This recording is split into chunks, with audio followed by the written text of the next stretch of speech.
Bonjour à tous et à toutes, bienvenue sur Kifim. Vous êtes dans l'émission Focus, en partenariat avec West France. Je suis avec Cesterio. Salut. Cesterio, tu nous présentes. Je vous présente Forêt Mixte.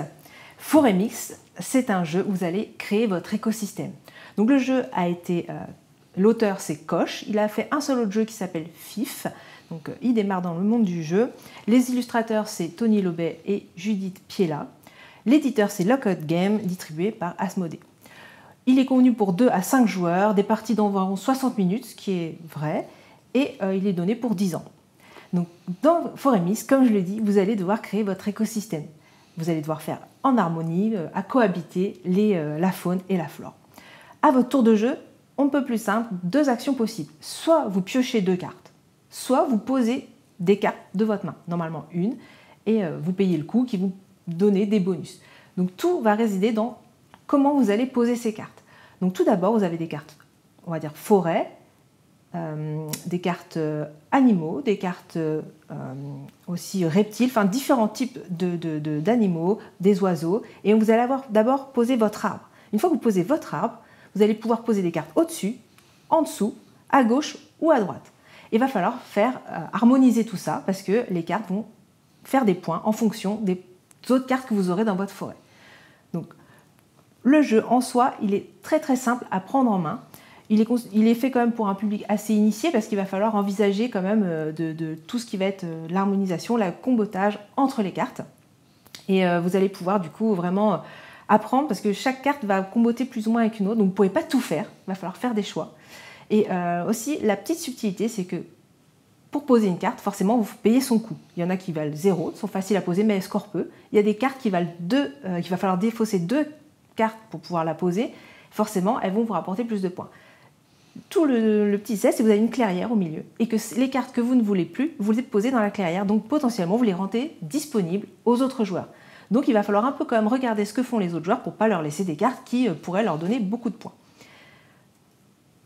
Moi, ce que j'en ai pensé de ce jeu, c'est qu'il est très très facile à prendre en main, plus difficile à maîtriser, mais il est vraiment accessible. Donc on peut y jouer directement, les règles, c'est tout simple. On prend vraiment plaisir à essayer d'harmoniser comme ça sa forêt. Les illustrations, je les trouve vraiment jolies et le jeu est très agréable. En fait, même si c'est compétitif, il y a une sorte de sérénité à poser ses cartes, à essayer de créer ses propres combos. Moi, j'ai beaucoup aimé mes parties. Et du coup, toi, le Slack, qu'en as-tu pensé? Et on pourra réchanger après. Je te rejoins sur la partie effectivement prise en main du jeu.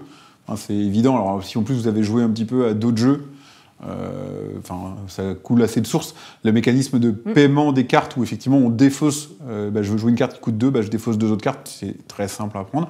Par contre, il a effectivement, je pense, une assez grosse courbe d'apprentissage et peut s'avérer beaucoup plus complexe de ce qui paraît.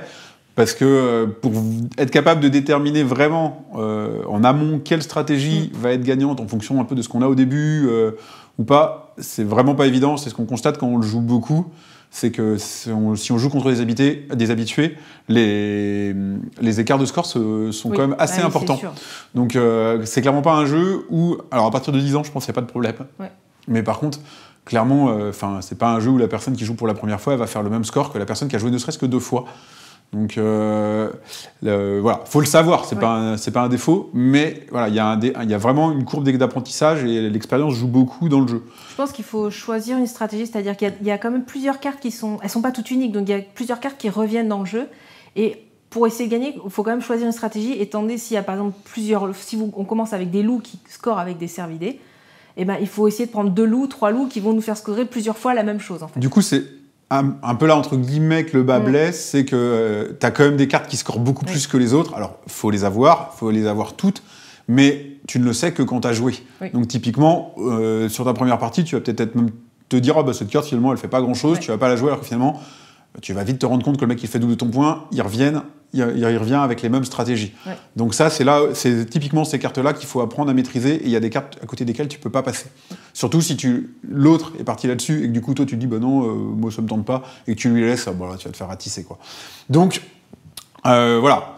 Il faut le savoir, il faut savoir que c'est pas un jeu où vous allez faire une partie, peut-être gagner, pas si vous jouez contre des joueurs expérimentés. Je pense que c'est super intéressant de leur jouer contre les mêmes adversaires, et d'explorer des nouvelles stratégies, parce que de toute façon, vous pouvez absolument pas tout faire, donc si tu prends le temps de faire plein de parties et d'explorer toutes les stratégies, je pense que tu as potentiellement des découvertes à faire. Moi, j'ai dû jouer une dizaine de parties à peu près. Il est disponible sur BGA, donc la plateforme pour jouer en ligne. Donc vous pouvez déjà le tester si jamais vous êtes intéressé. Qui simplifie un de ses points faibles, c'est que compter les points, c'est quand même bien pénible. Sur BGA, ça se fait en live. Donc oui, son défaut principal, ça va être le scoring, parce qu'on va potentiellement mettre une dizaine d'arbres qui ont des cartes en haut, en bas, à droite, à gauche, et il faut que chacune puisse scorer. Donc il va falloir scorer chaque arbre et chaque carte autour de l'arbre. Donc le comptage des points, à la fin, il peut être un petit peu lourd, et souvent en plus on risque d'oublier des points. C'est un peu Donc voilà. Après, autre petit défaut pour moi, alors c'est pas vraiment un défaut, moi personnellement, en réel, pas sur BGA, je le trouve trop long. Un tout petit peu trop long. C'est-à-dire que c'est un jeu qui est comparé assez fréquemment à Earth, qui est par là,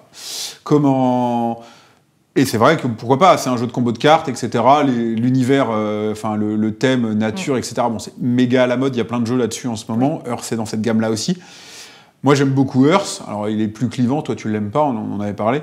Mais, du coup, pour cette durée-là, Earth, c'est pas beaucoup plus long, en fait. Donc, moi qui aime bien la possibilité, l'éventail de choix que tu as dans Earth, durée équivalente, je pense que je préfère faire un Earth. Alors que, à durée pas équivalente, si celui-là, on le baissait d'un quart d'heure, parce qu'on simplifie un peu le comptage des points, typiquement c'est un peu ça, tu vas tomber sur un jeu de 45 minutes, ce serait parfait. Moi, j'avais un peu envie que la partie se termine. Moi, je trouve que c'est vrai que par rapport, justement, quand on compare à Earth, il y a vraiment des choses dans tous les sens, des projets partout, on s'y perd, on déconstruit, on construit, on déconstruit, on construit. Celui-là, il est immédiat, c'est-à-dire on a des cartes, soit on pose, soit on pioche, et on les met ensemble. Et en fait, on parlait si on n'est pas là pour la victoire, on passe un bon moment quand même à jouer, en fait, parce qu'on pose ses cartes, elles sont jolies, on essaye de faire son petit écosystème. Et en fait, oui, on a envie de jouer la gagne, mais en fait, même si on sait qu'on est débutant, qu'on ne va pas y arriver, on prend plaisir à y jouer quand même, parce qu'il est agréable à jouer, il est fluide, et en fait, les règles font qu'il est immédiat. Mais je suis d'accord avec tout ça, mais du coup, j'aurais juste voulu qu'il soit un peu plus court pour pouvoir avoir les deux, parce que là, pourquoi moi je prendrais Forêt Mixte ayant Earth ? Oui. Parce qu'il est plus immédiat, et que si tu dois jouer avec des nouveaux joueurs, il n'y a pas à expliquer toutes les règles. Et parce que, en fait, je pense qu'ils ont donné une partie de 60 minutes. Donc, on enlève des cartes à 2 joueurs, un peu à 3. Mais en fait, rien n'empêche, vu qu'on enlève aléatoirement des cartes, si vous voulez dire, allez, moi, finalement, je veux faire une partie en une demi-heure, enlevez plus de cartes, vous dites, allez, on joue qu'avec la moitié du paquet. En fait, ça ne change rien. Vous pouvez dire, on joue avec la moitié du paquet, et puis on voit ce que ça donne au niveau combo. Justement, parce que la durée du jeu, on ne l'avait pas précisé, dépend globalement du paquet de cartes. En gros, plus la pioche s'épuise, plus la partie va être courte, en fait, va tendre vers sa fin. Puisqu'on a un système de de fin de partie qui est le même que ce qu'il y avait dans Archaeos Society, qui est, vous avez, dans la deuxième moitié du paquet, vous avez 3 cartes hiver, ils appellent ça, c'est ça, hein. Et en fait, quand tu pioches la première, ça veut dire que tu es rendu à la moitié du paquet, et que du coup, dans ce qui reste de cartes, il y a 2 cartes hiver, et quand tu sors la troisième, c'est la fin de la partie. Et elle peut tout à fait être tout en haut de la pile, comme tout en bas. Donc en fait, effectivement, limite, le jeu, il pourrait presque durer une demi-heure au lieu de 60 minutes. Dans les faits, tu le ressens pas comme ça quand même, mais tu as une sorte d'aléatoire dans la fin de la partie qui ne te permet pas d'estimer réellement quand est-ce que tombe la fin de partie, et des fois, ça peut arriver vraiment tôt. Il faut envisager. C'est vrai que moi, quand je sais qu'on arrive dans le dernier tiers, quand même, j'ai tendance à soit pas éviter de piocher si je veux, à essayer de mettre mes cartes pour pas justement me retrouver à les avoir en main et pas les avoir posées. Donc je joue quand même un peu différemment une fois que je sais qu'on arrive dans le dernier tiers. Mais c'est vrai que c'est plus intéressant que dans Archaeos Society, parce que tu as cette idée-là, effectivement, genre si t'es devant, faut piocher parce qu'il faut mettre fin à la partie, quoi. Donc tu vas utiliser la fin de la partie dans ton jeu, essayer de la ralentir ou de l'accélérer. C'est vrai que le mécanisme n'est pas inintéressant dans le truc, mais des fois, ça te coupe l'herbe sous le pied quand même, quoi. Donc c'est vrai quoi, dans le type de jeu, donc tu disais, on peut le comparer à Earth, on peut le comparer donc dans la mécanique aussi de laisser les cartes dans la rivière aux autres, c'est dans Archaeos Society, et la fin de partie comme dans Archaeos Society. On peut le comparer à plein de jeux de combos aussi, hein, donc comme éventuellement Wingspan, où on va compoter, mais là, il n'y a pas de ressources, il n'y a que des cartes. De toute façon, j'ai la sensation que cette année, les jeux de combo, il n'y a que ça. Il ressemble aussi à Canopée, on n'a pas beaucoup... Moi, c'est un petit jeu à 2, Canopée, où pareil, on va construire ses arbres et créer en fait des collections. Donc il est un peu le même, mais à Canopée, n'était que pour 2 joueurs. Je pense que je n'ai pas joué à Canopée. Non, je pense pas. Ok, écoute, merci. Merci. On se retrouve bientôt pour un nouveau focus. En attendant, pensez à nous suivre, à vous abonner sur YouTube. On est sur tous les réseaux sociaux, Facebook, Twitter. On a même un compte Blue Sky depuis une semaine. Likez la vidéo, laissez un commentaire, c'est vachement sympa, ça nous aide beaucoup. La vidéo, elle est également disponible sur le site de Ouest France. Vous pouvez nous suivre là-bas. En attendant, si je ne l'ai pas dit, sur Discord, on est présent et c'est très bien. On vous met les liens par là. À bientôt. Salut. Salut.